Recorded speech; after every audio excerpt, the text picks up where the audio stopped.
Dernière tendance, l'économie collaborative.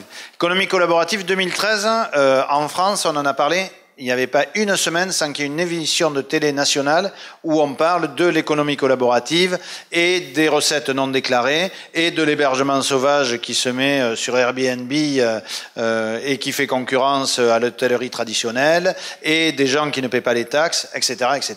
Donc ça a été vraiment un sujet extrêmement important.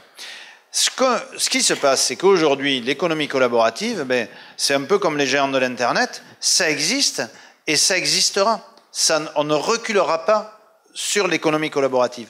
Pourquoi? Parce que l'économie collaborative, fondamentalement, ça provient de trois facteurs. Un facteur culturel fort, dans un premier temps, qui est le fait que si avant on voulait posséder quelque chose, maintenant on veut profiter de quelque chose. Donc avant je voulais avoir une belle voiture, aujourd'hui j'aimerais bien passer une journée dans une Ferrari ou une belle voiture. Et donc du coup j'aime mieux louer un yacht ou un joli bateau pendant 2 jours sur un site, une plateforme collaborative, ou louer un camping-car sur jelouemoncampingcar.com, qui est une société de chez nous qui fonctionne très bien, qui est une plateforme où on peut louer un camping-car pour quelques jours, une semaine, parce que sinon je n'ai pas les moyens. Une autocaravane. Une autocaravane. Mais Pierre m'a dit que camping-car, tout le monde comprenait, donc je dis, voilà. Camping-car, c'est la traduction simultanée, à force c'est extrêmement fatigant, quoi, en fait. Je peux la mimer. Pour nous. Donc, du coup, une envie de partage.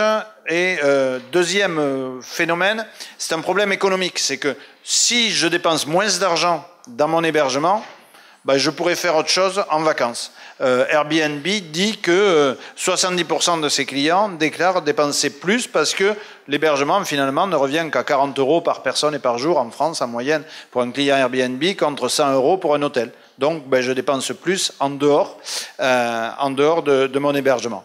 Et puis le troisième facteur, il est technologique. Parce qu'aujourd'hui avec Internet, c'est parce qu'il y a Internet qu'il y a de l'économie collaborative.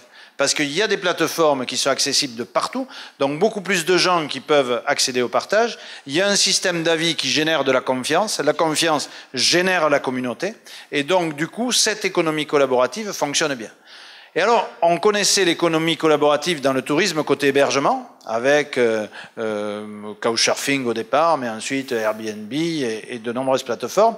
Mais ça se développe dans plein d'autres secteurs. Je parlais de jelouemoncampingcar.com. Ce sont chez nous les plateformes pour louer sa voiture.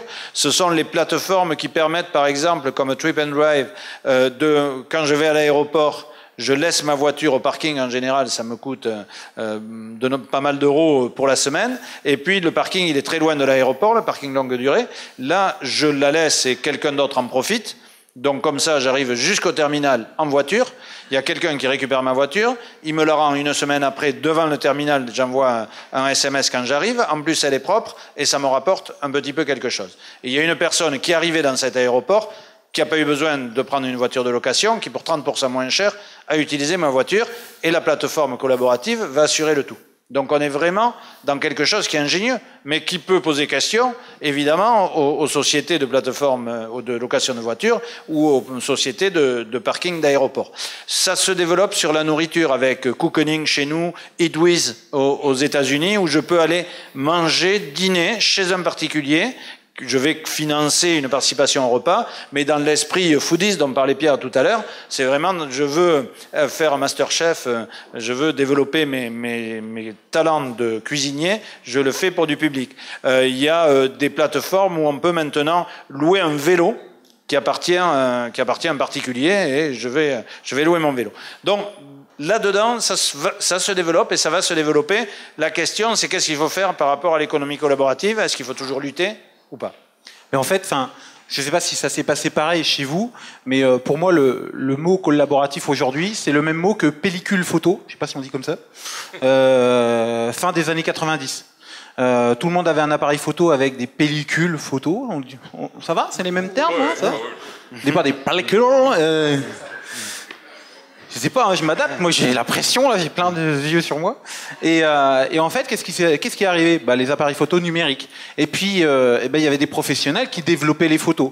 Il y a eu 2 types de professionnels. Il y a ceux qui ont dit aïe aïe aïe, c'est très agaçant ces appareils photo numériques, pour être poli, mais qui ont trouvé un autre modèle économique et qui ont pu continuer. Et puis il y a qui? Il y a les autres. Il y a ceux qui ont dit aïe aïe aïe, c'est très ennuyant, et qui n'ont rien changé. Encore une fois, on revient toujours à la même chose, qui n'ont pas été agiles. Eh bien, je pense qu'aujourd'hui, avec le collaboratif, c'est la même chose. C'est que moi, prestataire professionnel de ça, c'est aïe aïe aïe, c'est très embêtant, et vous comprenez bien mon euphémisme, mais qu'est-ce que je fais demain? Ce qui m'interpelle, moi, au-delà de toute cette tendance, ce sont les modèles économiques. Prenez un acteur comme Airbnb, moi, propriétaire, je ne paye rien tant que Airbnb ne m'a rien rapporté. Ça change quand même beaucoup de choses. Et pour moi, c'est une réflexion de modèle de business plan, de modèle économique à avoir au moins pour 2014.